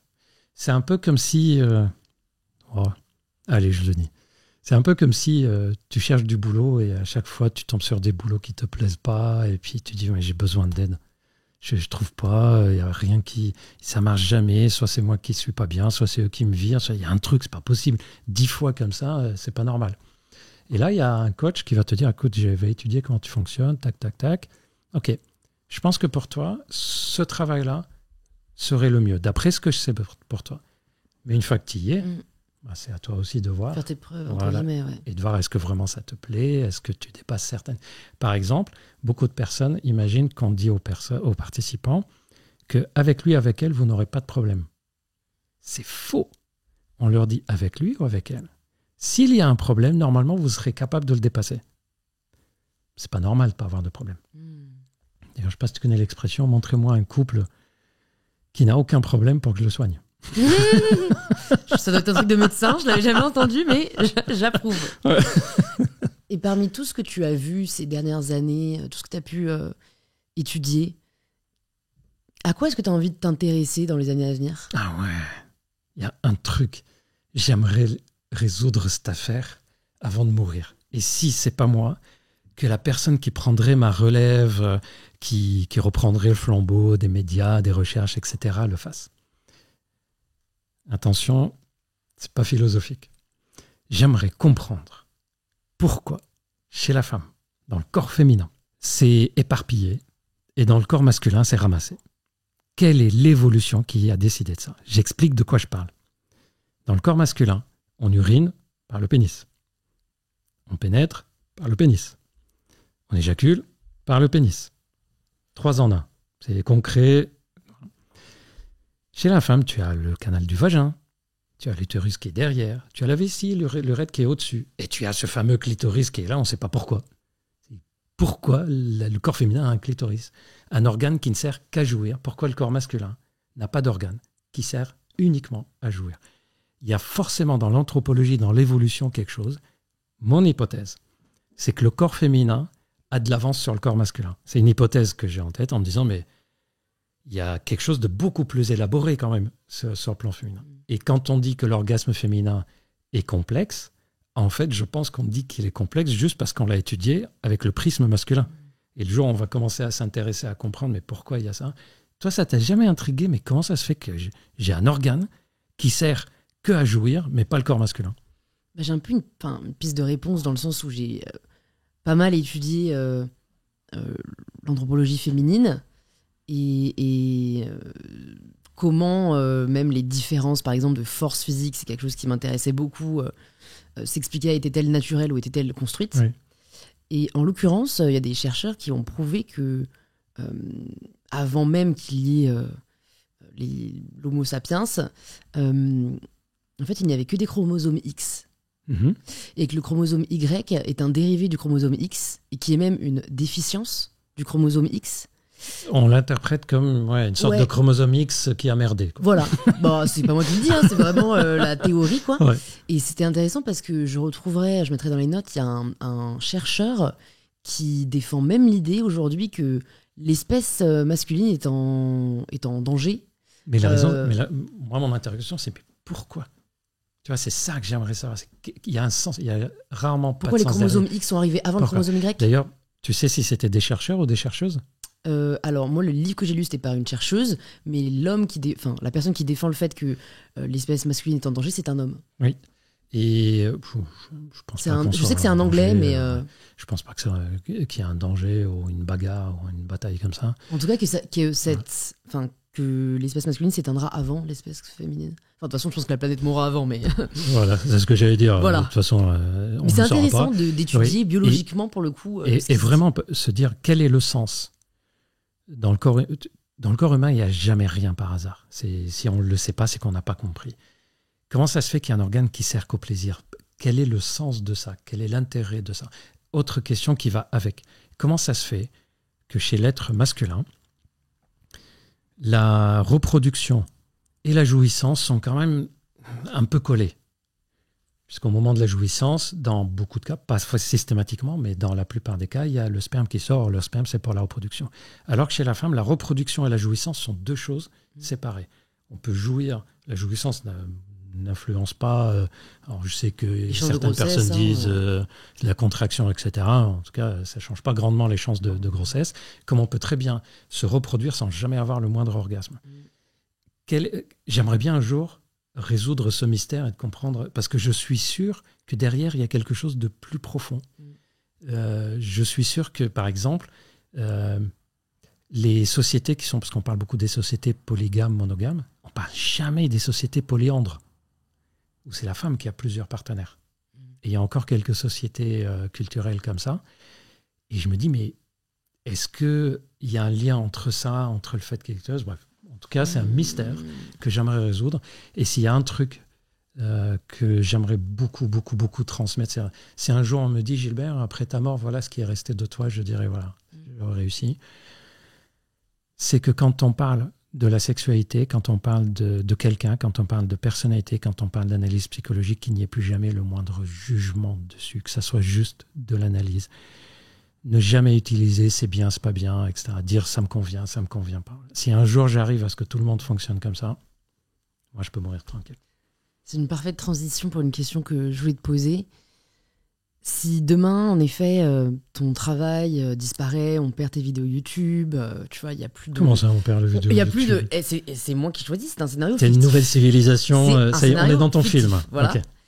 Et tu peux uniquement laisser sur un petit bout de papier les 3 enseignements les plus importants que tu aies appris sur les relations, que ce soit les relations amoureuses, amicales, familiales. Qu'est-ce que tu écris sur ce papier? J'ai déjà fait. Tu l'as déjà fait? Pour ma fille. Ah, c'est vrai, t'as écrit. Oui, enfin, si tu peux nous partager. C'est écrit, c'est dans une enveloppe et elle sait que, même si je lui dis de façon plus ou moins directe, mais elle sait que c'est un papier qui restera. Le premier, c'est n'oublie jamais qu'il y a quelqu'un qui t'aime. Et si tu penses qu'il n'y a personne qui t'aime, cherche, il y a forcément quelqu'un. Personne ne peut vivre sans amour. Personne ne peut survivre longtemps sans amour. Le deuxième conseil, c'est ne laisse jamais personne te laisser penser que tu n'es pas quelqu'un de bien. Toi, tu peux décider si tu l'es ou pas, mais ne laisse jamais personne te faire douter de toi. Toi, tu peux douter de toi si tu le souhaites ou pas, mais ne laisse jamais quelqu'un.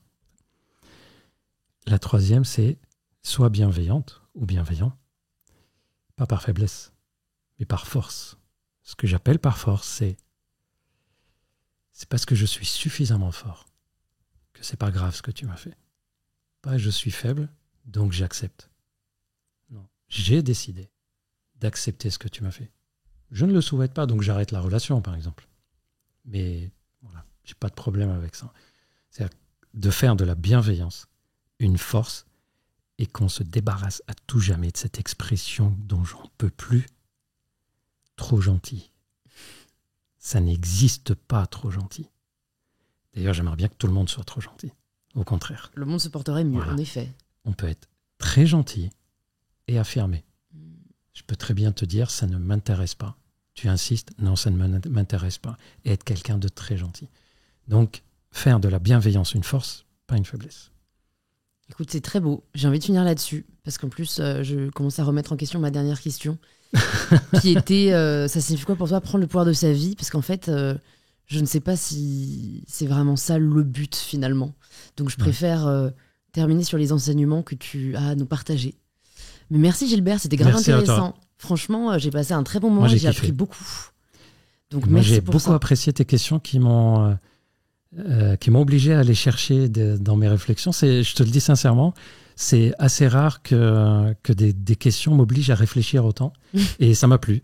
Tant mieux. Ça m'a plu, voilà. On ne réfléchit pas assez. C'est le but de ce podcast. Pour les personnes qui désormais veulent te suivre, veulent en savoir plus sur toi, sur ce que tu fais, où est-ce que tu veux qu'on les redirige? C'est marqué là. C'est vrai que c'est pratique ça. Voilà. C'est En fait, pratique. toutes les vidéos que je fais sont sur la chaîne YouTube Charles.co. Pourquoi Charles? C'est un prénom qui était au tout départ et puis on a décidé de le garder. Peut-être qu'un jour on le changera d'ailleurs. Ouais. Mais bon, Bah, Gilbert. on sait. Non, je ne suis pas le fondateur de Charles. Je suis le médecin qui a commencé, le premier médecin qui a commencé. Mais il faut rendre hommage à Simon et Olivier qui ont eu l'idée de créer ça et qui m'ont contacté ensuite. Et donc, je suis désormais aussi au Magazine de la Santé. Ok. Les jeudis sur France 5. Au Magazine de la Santé, pour une fois, j'arrive, comme quoi les mentalités changent. On arrive à parler de plein de choses. On a parlé des relations de couple, fidélité, infidélité. On a parlé de médecine sexuelle, qu'est-ce qu'on fait quand on a une panne. On a même réussi à parler des golden showers, pluie d'or, etc. Alors qu'il y a quelques années, jamais de la vie, on aurait parlé de ça sur France 5. Golden shower, c'est les personnes qui ont le fantasme, soit qu'on leur urine dessus ou d'être uriné. Voilà. Okay. Donc, Magazine de la Santé, maintenant, on peut se lâcher. Bah, tant mieux. Franchement, je suis ravie de l'apprendre. Bah, je mettrai tout ça dans les notes. Et merci encore, Gilbert. À très vite. Merci à toi. Merci.